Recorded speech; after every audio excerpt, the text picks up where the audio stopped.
Prologue, Before the Storm.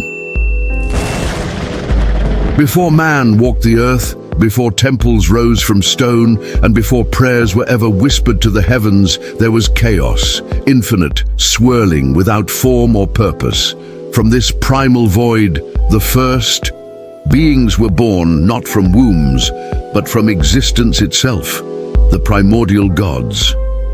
Gaia, the earth, fertile, eternal, and Uranus, the sky, vast and unyielding, emerged and became consorts. Together they birthed powerful beings, the Titans, immense and eternal, and other monstrous children too terrible for the skies to bear.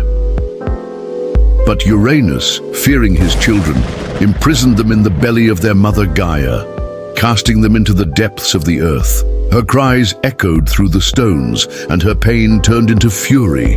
From that fury, she forged a plan. Among her many children, only one dared to raise his hand against the tyrant of the heavens, Cronus. With Gaia's sickle of adamantine, Cronus ambushed Uranus and, in a single stroke, changed the fate of all creation. Uranus bled, and from his blood came more children, the Furies, the giants, and Aphrodite from the sea. Cronus had taken the throne, but in doing so he inherited a dark prophecy. A voice, ancient and unchanging, whispered into time. As you have overthrown your father, so too shall your child overthrow you. Thus began the Age of Titans, an age doomed to end in war. And as the first gods fell and the skies began to churn, a new storm gathered, one that would shake the heavens themselves. But before we descend into war, make sure you subscribe to this channel, where legends come alive and where the gods may reward you. Each month, one active subscriber will be chosen to receive a brand new Samsung S25 or a $200 Amazon gift card.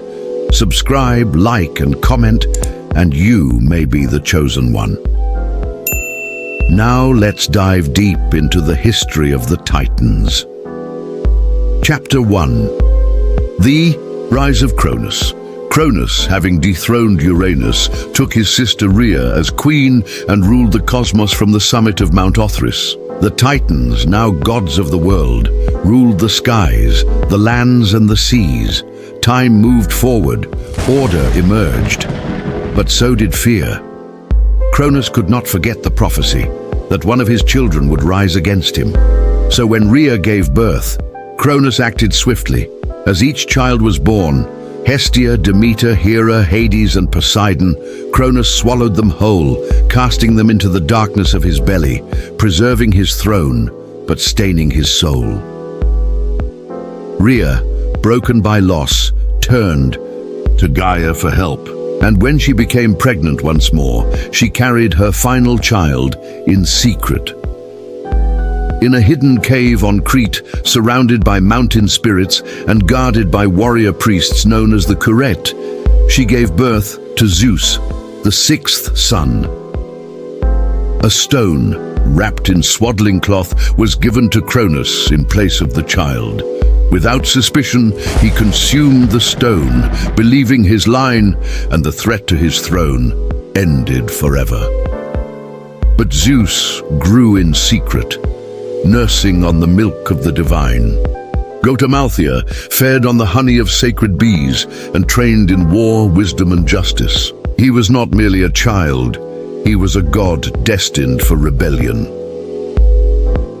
Chapter 2. The Gathering Storm.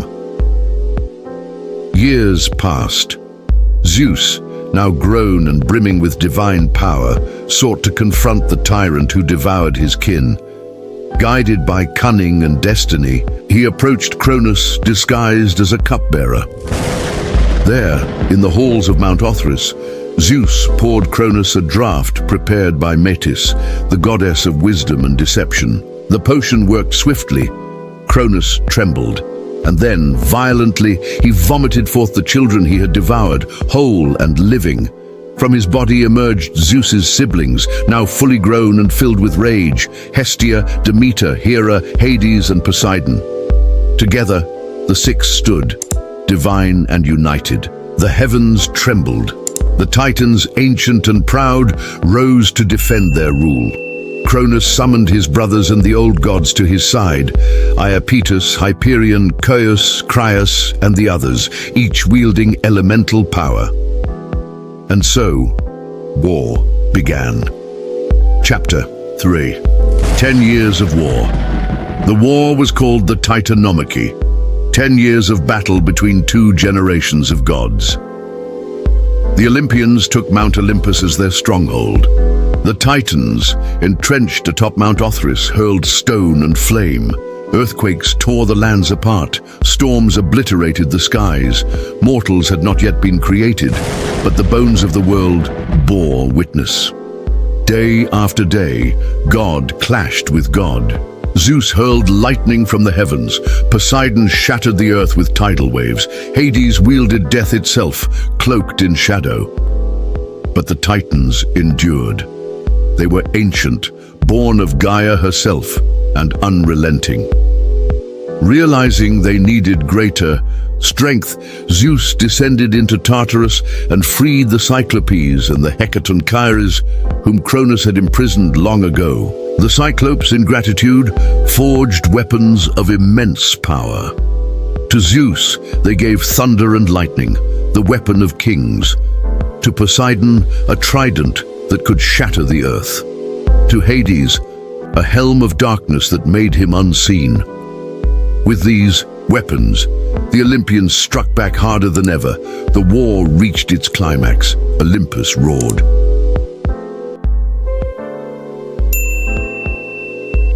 Chapter 4. The Fall of the Titans. The final battle came when Zeus unleashed the Hecatoncheires, giants with 100 arms and 50 heads, who hurled mountains and blotted out the sun. The Titans, though mighty, faltered. The sky burned, the seas surged.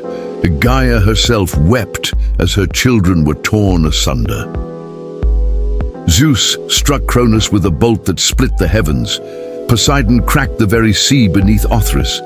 Hades, wearing the helm of darkness, moved unseen and unchallenged through the battlefield, sowing terror.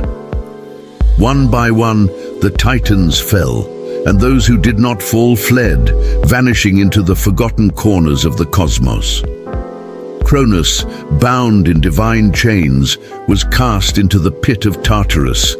The Hecatoncheires were made his jailers, and over the mouth of the pit, Zeus placed the gates of adamant, unbreakable, eternal. Only a few Titans were spared, those who had not taken arms against Olympus. The rest were erased from the world. Chapter 5. The New Order of Olympus. With the Titans gone, the Olympians stood triumphant. Zeus, youngest of Cronus' children, had done the unthinkable. He had overthrown a god of time, of destiny. The brothers divided the cosmos. Zeus claimed the sky and the throne of Olympus. Poseidon took the oceans and all that stirred beneath. Hades descended into the underworld to rule over the dead. The world settled. The earth quieted. A new age began, one of order, of laws, and of divine justice. Yet even in victory, the echoes of war remained. The Olympians were forever marked by what they had endured. They were gods, yes, but gods who had earned their place in blood and battle. The age of the Titans ended. The age of Olympus began. Epilogue. Echoes of eternity. The Titanomachy was more than a myth. It was the birth of power through struggle, the lesson that no throne is eternal, and that even gods rise from dust and flame. Cronus tried to control and time, but in doing so he ensured his own fall. Zeus, born in secret, raised in exile, returned to conquer, not because he sought vengeance, but because he was destined to restore balance. The war of the gods echoes through all mythologies. The old destroyed by the new, order born from chaos. It is a pattern written into creation itself, because in the end, the Titanomachy is not just a war, it is the story of change.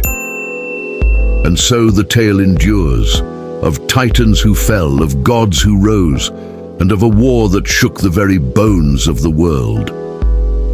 And so ends the tale of the Titanomachy, a war not just of gods, but of fate, vengeance, and the eternal struggle for power. But the stories don't end here. The myths still breathe, the legends still echo. Join us on this journey through forgotten gods, ancient empires, and mythic battles. Subscribe to our channel for more epic mythological tales brought to life, with cinematic storytelling and powerful visuals. And here's something for our most loyal adventurers.